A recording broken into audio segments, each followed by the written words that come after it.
जैसे नाटक में जो स्वांग मिलता है वो होता नहीं है, पर बहुत अच्छी तरह से स्वांग करता है। मान लो दो पुरुष हैं, एक को राजा बनना है, एक को रानी बनता है, तो दोनों जानते हैं कि हमारा इसका बिल्कुल 100% संबंध नहीं है, पर उस समय संबंध का उसे पूरा नाटक दिखाना पड़ता है। एक पति बनता है, एक पत्नी बनता है। ऐसे ही हम संसार में आए हुए हैं, हम भगवान के अंश हैं। ना हम स्त्री हैं ना पुरुष हैं, पर हमारा स्त्री शरीर है। हमें स्वांग मिला है, किसी की माँ बनने का, किसी की बहन बनने का, किसी की बहू बनने का, तो किसी की पत्नी बनने का।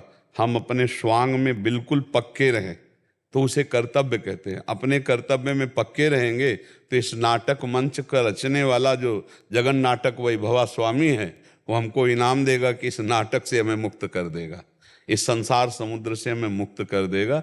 अपने स्वांग में कमी नहीं होनी चाहिए। जिसको स्वांग मिला है, जो अब जैसे मिला है गुरु का स्वांग, तो पक्का जैसा गुरु का स्वांग है वैसे ही करो। शिष्य का स्वांग तो वैसे ही करो, पति का स्वांग तो वैसे ही करो। जिसको जो कर्तव्य मिला है अपने कर्तव्य का पालन करे तो भगवान प्रसन्न हो जाते हैं और उसको इस माया से मुक्त कर देते हैं। पर ये ध्यान रखते हुए कि मैं हूँ कौन।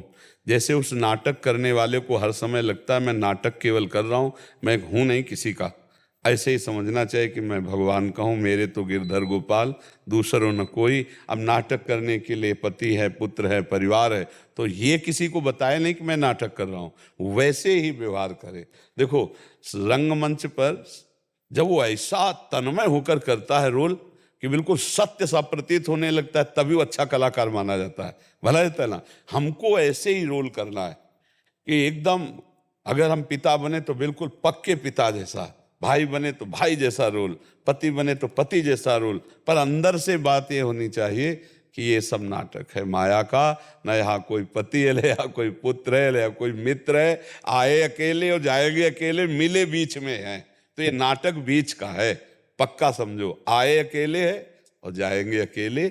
जो हम कर्म कर रहे हैं, शुभ या अशुभ या भजन, वही हमको फल मिलेगा। हमारा कोई साथी यहाँ नहीं है। पर ये बात दिखानी नहीं है, अंदर यही रखना है कि हमको जो रोल मिला है वो हमें रोल करना है। अगर वो स्वांग सही नहीं करोगे तो चूक हो जाएगी, अपने कर्तव्य में चूक हो, और कर्तव्य में चूक हो गई तो फिर पूजा तुम्हारी ठीक नहीं। कर्तव्य ही पूजा है। नाम जप करते हुए, भगवत स्मरण करते हुए, अपने स्वरूप का ज्ञान रखते हुए कर्तव्य का पालन करे। भगवान ने कर्तव्य पालन पर बहुत जोर दिया है। अगर कर्तव्य पालन करोगे तो भगवान तुम्हें मुक्त कर देंगे इस माया से। तेसाम हम समुद्धरता मृत्यु संसार सागरात, मैं उसे संसार समुद्र से मुक्त कर देता हूँ। तो नाम जप करो, अपने कर्तव्य का स्वांग करो। सत्य बात यह है कि हम किसी के नहीं हैं, हमारा कोई नहीं है, एकमात्र सब में भगवान है, सब भगवान के हैं, हम भी श्री भगवान के हैं। तो अब हमें जो जो रोल दिया गया है हम भगवत भाव से उसे करते हैं, ऐसा भाव ठीक है।